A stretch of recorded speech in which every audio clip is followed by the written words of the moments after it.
What's up, guys? It's me, Jeremy.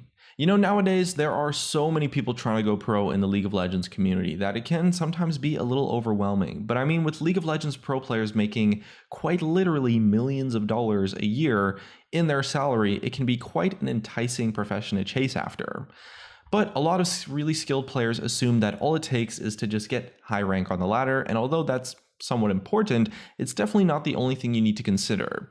Now, obviously, most people watching this aren't going to be in a rush to become professional League of Legends players, but I personally thought it would be really cool to go over some of the things that are really important to aspiring professional players. It's really just something that I think is quite interesting, and overall is a process that isn't all that known for players who aren't actually trying to go pro. So if you're trying to go pro, hopefully this video helps you. If you're not trying to go pro, hopefully this video is interesting for you.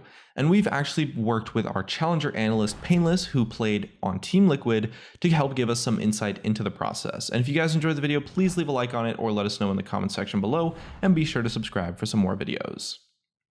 Now, first on our list today, and probably the most obvious one because it's something that any aspiring pro should be able to do, and that's to hit at least master tier, realistically hit challenger in League of Legends. There is a pretty huge skill difference between someone who's consistently low master and someone who's consistently high challenger, but being at least master proves that you are serious about the game, and it shows that you at the very least know how to practice and improve your gameplay. There's a lot you can do to move from master and challenger, whether it's working on your mechanics or game knowledge, but you need to already be at that point before you even start thinking about trying to go pro. Most organizations are only going to look for the best of the best, so you've got a ton of competition, so aim to climb as high as you can on the ladder. And this can definitely be easier for some people than others, but making a name for yourself as a good player is never going to hurt your chances. By reaching this level of play, you are showing any potential teams that want you on their roster that you are committed, that you have the potential to improve even more. A lot of players simply just don't have the time to grind and maintain the challenger rank, and that's something that teams can definitely take into account, but don't expect any serious organization to pick up a platinum player. It just doesn't happen. As with any industry as well, networking is a huge part of building a career. Let's assume that you've built up a really solid foundation of knowledge about the scene and that you're chilling at a pretty high rank in challenger. If you aren't getting anywhere, it's probably because you're missing the necessary connections with people in the industry. That can honestly mean anything from team managers, coaches, or even just other players that you might meet in solo queue. The more people you know, the more likely you are to find opportunities to join a team. Obviously, you can ask around to find out if anyone knows of a position that you might be suited for, but it also gives you the potential to put together a team for yourself.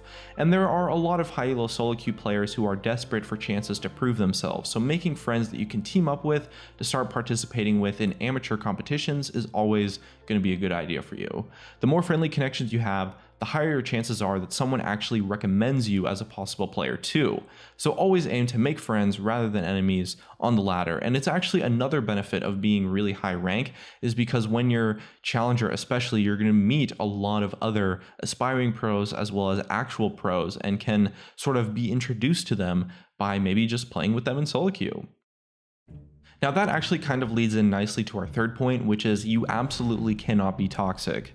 There are pro players that are known for being toxic that ended up going pro, but honestly your best chance at going pro is to be a nice person to everyone. Don't flame your team, try and communicate and work together with whoever you end up on a team with. If people know that you're a good person, they're going to be much more likely to think that you're also going to be a nice fit within a team environment.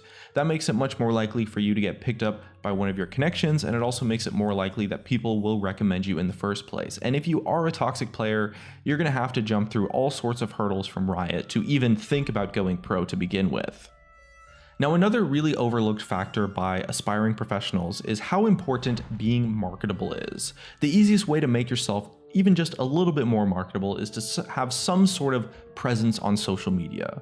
Make a Twitter account where you maybe post your cool clips and maybe you tweet at people and talk to other pros, or maybe start up a Twitch stream if you have the time or something like that.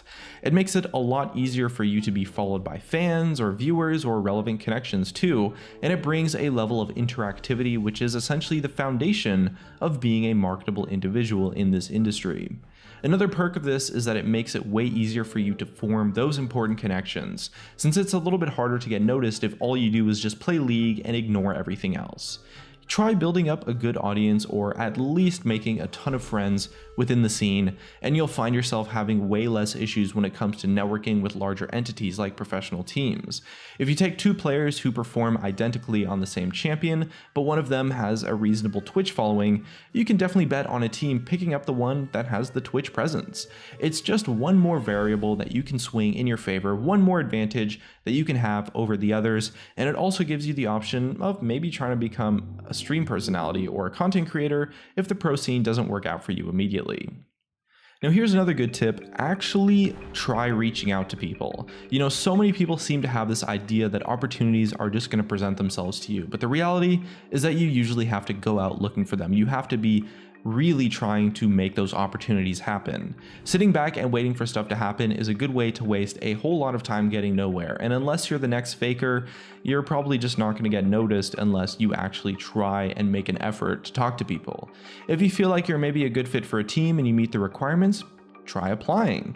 At the very worst, you are not going to get on the team, but you miss every shot you don't take. I mean, apply to as many teams as you can that have openings and try to get like some sort of team experience.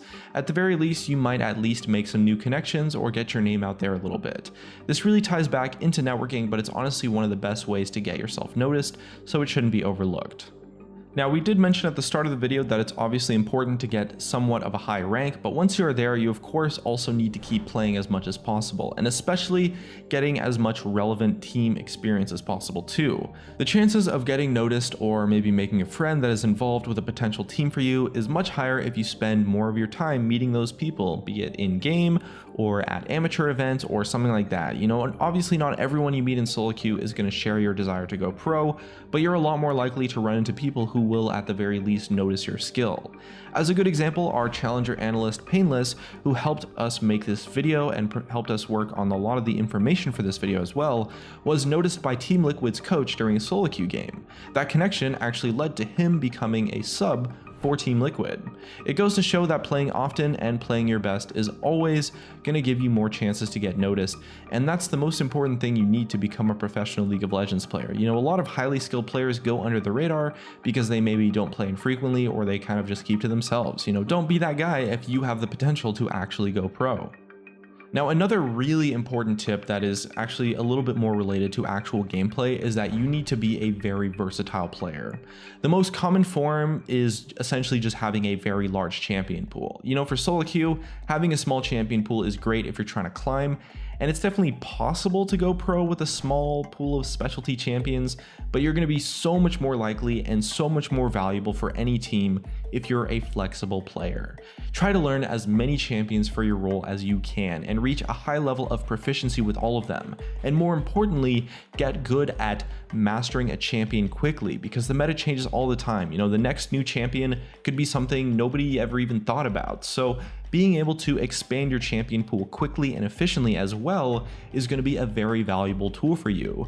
At the end of the day, each team has a limited number of spots available, so picking up a player with a large champion pool is going to keep a lot more strategies open to them compared to someone who's a one-trick. It makes you a much more valuable player, and it also gives you a little bit of a buffer between big meta changes too, because you'll be much more adaptable to major balance changes. And especially people who have large champion pools generally tend to be fairly good at expanding those champion pools too. So all of a sudden you become a player that can be reliable for the long term, you know, not someone who's just good because their champion is good. Definitely you want to have a consistent performance across the board too. You know, don't settle for just being okay on some champions, but then really good on like 2 or 3 champions. You want to play as many of them as high a level as you possibly can, although there's no harm in being a master of a few key picks on top of that. And the last thing you definitely need to do if you want to go pro is that you need experience playing both on and with teams. Team play is really different from the usual solo queue experience, so teams are always going to favor players that have actual experience in a team setting. Obviously, you're going to want to be picked up by a professional team, but there's tons of opportunities on a smaller scale that can really help you get valuable experience from, that you can put on an application that you can just get some great practice and really improve as a player with too. There's always master and challenger teams that aren't professionals but play in tournaments, So maybe do some tryouts or join them as a player or a sub. It's kind of like being an artist. To get a job, you need a portfolio with sort of examples of your work, experience, things you've done in the past. As an aspiring pro, you need to be able to point to your past experiences as a player, both in solo queue and in a team environment, because the reality is there's tons of players that are high elo in solo queue, and it's something where new high elo solo queue players are popping up all the time, so it doesn't necessarily make you anything special if you're a challenger. It's that team experience that can truly set you apart. All that experience will really adds up and really helps you apply to other teams, and especially is also going to really help you become a better player. And if you've got a few amateur tournament wins under your belt, that's going to be a great thing to show any potential team owners or managers that are considering you for their roster.